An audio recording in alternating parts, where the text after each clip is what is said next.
আমার গর্ভে আপনার ছোট ভাইয়ের বাচ্চা বেড়ে উঠছে প্রহর সাহেব। আমি কিছুতেই আপনাকে বিয়ে করতে পারবো না।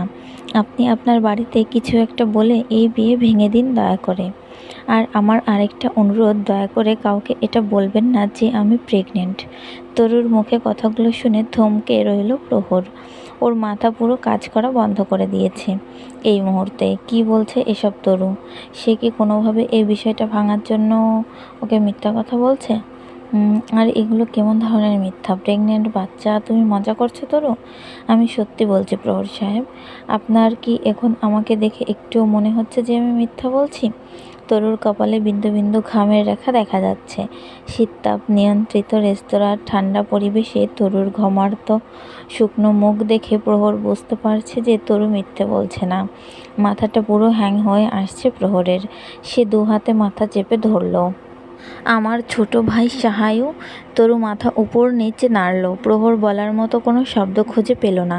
সে ভেবেছিল সাহায়ু আর তরু শুধু বন্ধু। ওদের মধ্যে এমন সম্পর্ক রয়েছে তা ওরা দুজনেই কখনো বুঝতে দেয়নি। প্রহর তখন বলল, এখন আমাকে কি করতে বলছো তুমি? আপনি যে কোনোভাবে বিয়েটা ভাঙুন প্লিজ, অনুনয় করে বলল তরু। প্রহর তখন জবাবে বলল, কারণ কি বলবো? যে কোনো কিছু, শুধু এই সত্যিটা বাদে। কেন বাচ্চাটাকে জন্ম দিবে না? সাহায়ু কি অস্বীকার করছে? এমন কিছু নয়। তাহলে কেন লুকাচ্ছ? সাহায়ুকে এখনো জানানো হয়নি তাই। তা কবে জানাবে সাহায়ুকে? আর সে যদি অস্বীকার করে তখন কি করবে? তরু খানিকটা সময় চুপ হয়ে রইল। সাহায়ু যেমনই হোক নিজের বাচ্চাকে কখনো অস্বীকার করবে না, এটা তরুর বিশ্বাস। কিন্তু ভয় অন্য জায়গায়। তারা যে এই সমাজের বাইরে গিয়ে অনেক বড় ভুল করে ফেলেছে। তার মাসুল না জানি কিভাবে ওদেরকে দিতে হয়। কি হলো, উত্তর দিচ্ছ না কেন?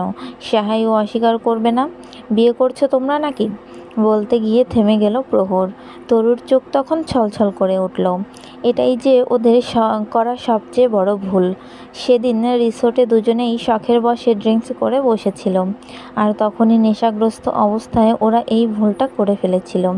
এসব কি তাহলে এক্সকারশন ট্যুরে হয়েছে? তরু মাথা নেড়ে সায় জানালো। প্রহর খানিকটা সময় চুপ হয়ে রইল। বুকের ভেতর কেমন জানি এক চিনচিনে ব্যথা অনুভব করছে সে এই মুহূর্তে। চোখ দুটো জ্বালাও করছে। নিজেকে সামলে বলল, তাহলে আজকে উঠি কেমন? আমি বাড়িতে কিছু একটা বলে দিব। তুমি যাও সাহায়ুর কাছে।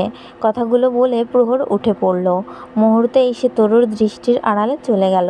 তরু তখনও রেস্তোরাঁয় ঠায় বসে রইল। কি থেকে ওর লাইফে কি হয়ে গেল তারই হিসাব মেলাতে ব্যস্ত সে। বাড়িতে এ বিষয়ে জানাজানি হলে বাবা ওকে জানেই মেরে ফেলবেন। শুধু ওকে মেরেই ক্ষান্ত হবেন না, সাহায়ুকেও বাঁচতে দিবেন না। ওর থেকে তো করুণ অবস্থা সাহায়ুর। ছোটবেলা থেকে প্রহরের মা বাবার কাছে সে মানুষ। তখন এই ঘটনার জানাজানি হবে, তখন সাহায়ুর জীবনও হুমকির মধ্যে পড়বে। তরুর ফোনে কল এলো তখন। কলটা সাহায়ু করেছে। তরু প্রথমবারেই কল রিসিভ করলো না। সাহায়ু তখন পুনরায় কল করলো, তখন সে রিসিভ করলো। তরু, কোথায় তুই? ক্যাম্পাসে কখন আসবি? শোন, আমার মাথায় না একটা প্ল্যান এসেছে। এতে খুব সহজেই ভাইয়া সরে যাবে এই বিয়ে থেকে। আমি আসছি ক্যাম্পাসে। আরে শোন, কট করে কল কেটে দিল তরু। রেস্তোরাঁ থেকে বেরিয়ে রিকশা নিল ক্যাম্পাস পর্যন্ত। 5 মিনিটের রাস্তা হেঁটেই যাওয়া যায়, কিন্তু ওর শরীর আর চলছে না। সকাল থেকে না খাওয়া, তার উপর অতিরিক্ত চিন্তা। ক্যাম্পাসে পৌঁছাতে বেশিক্ষণ লাগলো না তরুর। পা চালালো বটতলার দিকে। সেখানে সচরাচর সহায়ুকে পাওয়া যায়। নিশ্চয়ই এখনও বসে বসে গিটার বাজাচ্ছে। নতুন কোনো সুর তোলার ব্যর্থ চেষ্টায় নিশ্চয়ই মশগুল। কিন্তু আশ্চর্যজনকভাবে সহায়ুকে বটতলায় পেল না তরু। এদিকে ওর পা দুটো যেন অসাড় হয়ে আসছে। পিঠ বেয়ে শীতল স্রোত বয়েই চলছে। নিজেকে ব্যালেন্স করা দায় হয়ে পড়ছিল তরুর। বটতলার দোকানটার কাছে ওর এক বান্ধবী আরশিকে দেখা যাচ্ছিল। ওকে ডাক দিল তরু, কিন্তু সে শুনল না। তরুর অবস্থা তখন বেশ নাজুক। পা দুটো হেলদোল করতে লাগলো। কানে বাজলো তখন পুরুষালী কণ্ঠের ডাক। কেউ একজন তরু তরু করে ডাকছে। ব্যক্তিটা কে? সাহায়ু? কিন্তু তরুর আর ঘুরে দেখার সামর্থ্য ছিল না। শরীরটা যখনই ভার ছেড়ে দিল, তখনই দূর থেকে দৌড়ে এসে একজোড়া হাত ওকে শক্ত করে জড়িয়ে ধরল। মুখে তখন তরুর নাম। তরু পুরোপুরি জ্ঞান হারানোর পূর্বে দেখল সাহায়ুর চিন্তিত মুখখানা, আর তারপর সবকিছু অন্ধকার হয়ে গেল।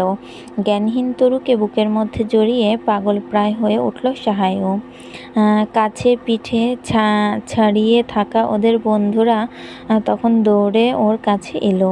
আরশি তখন একটা রিক্সা ঠিক করলো ভার্সিটির মেডিকেলে যাবার জন্য। সাহায়ু সাথে সাথে তরুকে পাজে কোলে করে নিয়ে রিক্সায় চড়ে বসলো। পিঠে ঝুলিয়ে রাখা গিটারটা খুলে দিল আরেকজনের হাতে। মেডিকেলে নেওয়ার পর ডাক্তার জানালেন প্রেশার লো হয়ে গিয়েছে। সাহায়ু বিশ্বাস করলো না। ভার্সিটির মেডিকেলের ডাক্তারের কথার উপর বিন্দুমাত্র বিশ্বাস নেই কারোর। ওর বারবার মনে হতে লাগলো তরুর এর যে ভয়াবহ কিছু হয়েছে।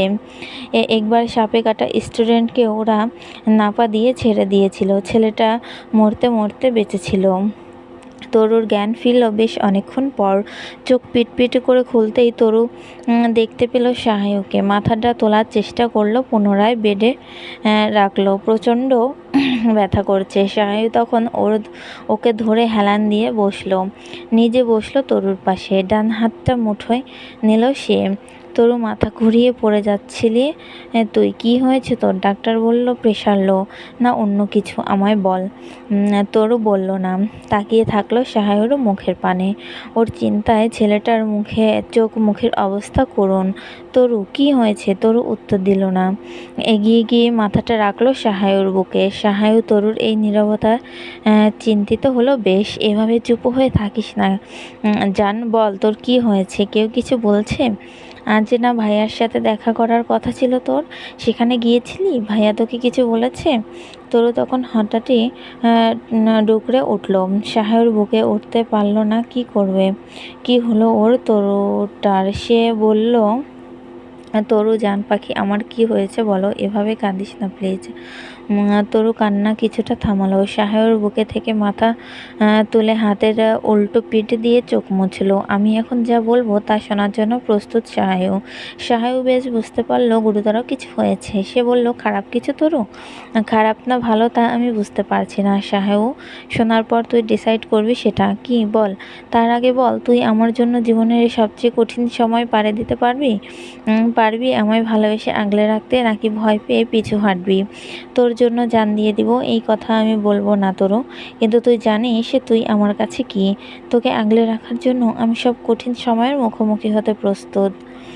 তরু জোরে শ্বাস নিয়ে নিজেকে ধাতস্থ করলো। সে এখনো যা বলবে তা শোনার পরও কি সাহায়ুর এখন বলা কথাটি ঠিক থাকবে কিনা জানা নেই ওর। তরু সাহায়ুর হাতে মুঠো ধরল। ধীরে ধীরে সেই হাতটা এগিয়ে নিল ওর পেটের কাছে। একটা সময় সাহায়ুর ডান হাতটা চেপে ধরল ওর পেটে। সাহায়ু তখন বুঝতে পারল না ব্যাপার কি।